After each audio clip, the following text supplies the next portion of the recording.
Transfers to Know Part 2. So we covered 5, I believe, in the first part. We've got a couple of more for you today. And these are guys that transferred in to LSU with the intention of playing this year, of competing, of having an impact on the team. So these are guys that we expect in some capacity to carve out a role for themselves. Remember, LSU had the number 2 class in the transfer portal this past cycle, only behind Colorado. That's because they got Travis Hunter.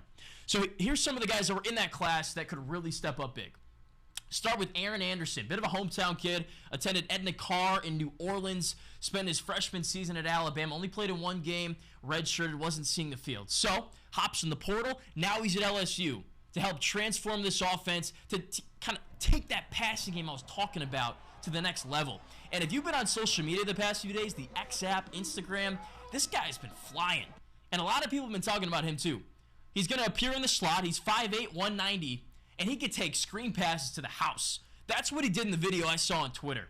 Now, Malik Neighbors can do that, but there's only one Malik Neighbors. You can't copy this guy and have 2 of them on the field at the same time because that's illegal based on the football rules, because you can't have a guy wearing the same number on the field at the same time. But also, you just can't copy a human being, obviously. So what Aaron Anderson is kind of a lesser Malik Neighbors. That's not to say he can't be as good or better than Neighbors at some point, but right now, where he is now, as just a second-year college player, he's a little bit of a lesser Neighbors. I mean, that's not a knock on the kid because Neighbors is one of the top draft prospects for wide receivers. So it's not like, we're selling him short or anything like that. This guy's got talent, and he's going to flash that talent. He can move. He's a little jitterbug. He gets out in space, that's a problem. So you can really design some plays, some concepts for Anderson. So I'm excited about what he could do. One of the top receiver prospects a couple of cycles ago in the portal.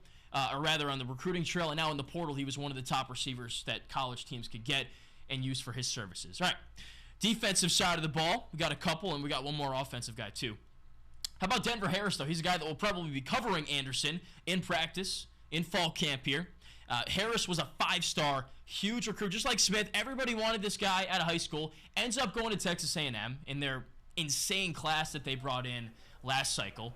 Spent 1 year there, played a couple of games, and played a couple of games at a high level too. He had 4 tackles against Alabama and a couple of pass deflections in a game against Mississippi State as well. So he's already seen the field a little bit at the collegiate level. Now the question is, can he crack the rotation and start this year for LSU? He's in there. It's a position battle going on right now. Deuce Chestnut, Zy Alexander, we talked about last episode. They're the projected starters for this LSU team, but Harris is right in the mix there. Apparently, he's been doing very well in practice. Did get into a bit of a fight, apparently, the other day, but it seems like that's just water under the bridge. Nobody's really talking about that anymore.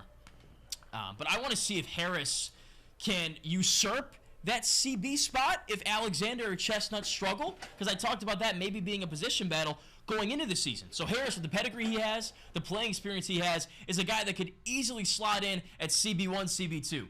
So remember that name, because if there's corner struggles, week 1, week 2, week 3, Harris might be getting rotated in there. So don't be alarmed if you see a Harris jersey on the field for LSU. He's a corner, very talented.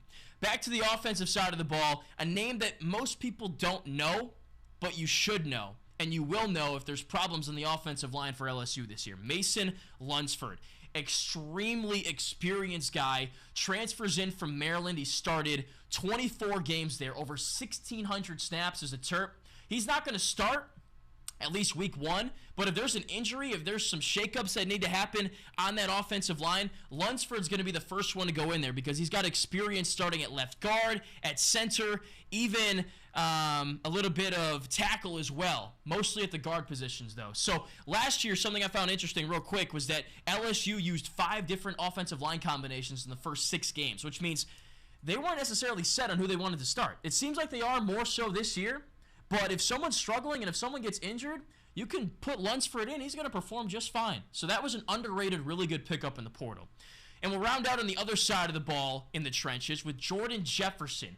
No relation to Justin Jefferson or the quarterback that LSU previously had. He plays defensive line, specifically D-tackle, and he comes from West Virginia. 6'4", 317, 4-star transfer, a lot of experience. 42 games under his belt, 17 starts, started all 12 last year for the Mountaineers, led the team in tackles for loss, and mostly played that nose tackle position. And this is big. Same reasons really as Lunsford. Not only can Jefferson produce, he's done so at the Power 5 level, as has Lunsford. But if Smith goes down with an injury or he needs to kind of slowly matriculate his way back into the fold, Jefferson can go in and play well. He can stop a run. He can rush the passer. This is a guy that can solidify, I think, this defensive line for LSU. So if there's issues on the defensive line side of the ball, you really got to be 5 or 6 deep if you want to perform well and not have a week where you're putting walk-ons out there. Guys just aren't ready to play. Jefferson's ready to play. So he's going to be in the rotation, and especially if you've got something unfortunate that happens, he's going to slot in. So transfers to know: Aaron Anderson, Mason Lunsford, Denver Harris, Jordan Jefferson. Look out for them this fall for the Tigers.